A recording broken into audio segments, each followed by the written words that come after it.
Hello there, and a very warm welcome to another edition of the program. I am Victor Matthias. Protecting the territorial integrity of Nigeria and ensuring the security of lives and property of those living within the country shall be the primary purpose of government, and so says the 1999 Constitution of the Federal Republic of Nigeria. However, the government, since the inception of Boko Haram insurgency, has failed in its attempt to ensure this constitutional obligation is met. The Nigerian military, in line with keeping to the directive given by President Muhammadu Buhari to end Boko Haram by December, issued a final warning to Boko Haram to surrender or face the full wrath of the law. So our focus on the program today will be to find how feasible this is and to what extent the warning has helped the fight. But before we get to that, let's take a look at the trending topics in the social cyberspace. The tweet world went gaga when the Election Petition Tribunal nullified the election of Rivers State Governor Nyesom Wike. While the PDP has condemned the nullification, the APC hailed the ruling, calling it a deadly blow to impunity.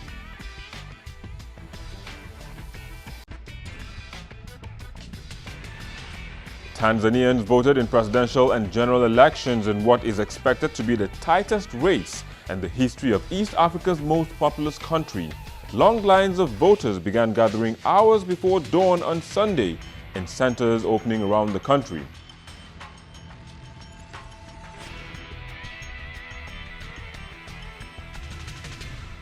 But to the main focus of the day, let's now meet our online contributors. First of all, I have to commiserate with the people of the Northeast who have lost lives, and the people of Abuja who were involved in a bombing about a month ago. I can't even imagine what kind of pains they are going through. I can't imagine how sad life is. I can't imagine how insecure they feel. But at the same time, the successes that our military have achieved has been very, very, very significant compared to when former President Goodluck Jonathan was in the saddle. I'll give you an instance. At no time under the reign of President Muhammadu Buhari has the insurgents gained even 1 kilometer square of land. They've been losing the territories that they are said to have conquered. They've been losing them on a daily basis between when the president became Muhammadu Buhari became president and now. They no longer hoist their flags in villages. We've been pushing them back. We've been able to set up a multinational force headed by our own army chief. We've been able to move the command center of the military right there to the war front, meaning that coordination tacticals are easier to carry out. We've gotten the cooperation of the international community. The US, they are right behind us. We are getting funding from outside the country, and the president himself has released a lot of money to make sure that the war on Boko Haram remains at the forefront, because without security, there can't be development. And this president understands that and has been pushing.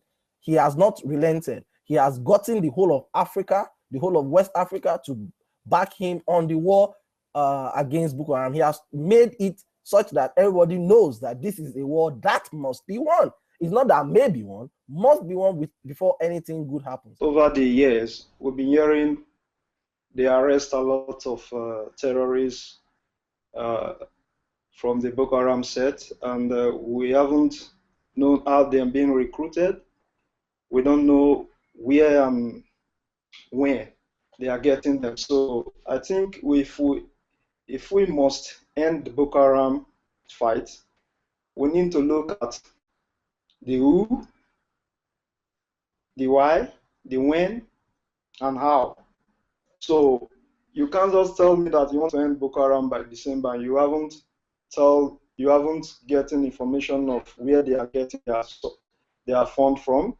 You don't know who they are recruiting them. Over the past 4 months, we've seen a lot of young ladies and boys coming to bomb, and they have been saying that they have arrested a lot of them, and we don't know the information, how they're being recruited and who is funding them. You have to first of all identify this information before you think of ending it. If you can't identify their motivation, who is behind them, and there is no way you are going to end it, because the entire thing is not all about gun and bullet struggle. The entire thing has to lie on intelligent gathering. You have to know where they are coming from, who are they, and why are they doing this. So you have to know the tactics being used to fight the current insurgency or terrorism going on right now, because it's not insurgency, is wrong. I think it's wrong-headed. I think the intelligence community have been removed or are not part of the conversation, and they should be central to the conversation on fighting this kind of terror. And I'll cite one simple example of my observation. We have suicide bombers every so often nowadays, but there isn't any information about who the suicide bombers are or were, what schools, family, communities they come from, what their relationships are, how they were recruited, to know or to begin to plot or to identify where the next kind of terrorists will come from. So that lack of intelligence is what's hampering the tactics being followed right now. The army are not constituted to provide that kind of intelligence in a civilian setting. I don't think that the president promised Nigerians that by December or by at any time said by a certain time that the war on Boko Haram was going to end. I think what he did was to give a deadline to an ultimatum to his military chiefs. And he did that. And today we have they are trying to meet that deadline. If they don't now meet that deadline, that's between the president and his army chiefs. So I think the media itself needs to, be aware of these situations. We should stop putting words in the mouth of the president. He made he gave an ultimatum to his army chiefs, and it's now left for them to keep it. If they do not keep to that ultimatum, then it's between the president and his army chiefs. All right, guys, just hold it there for a moment. We're going to take a quick break, and we will be back in a moment. Please stay with us.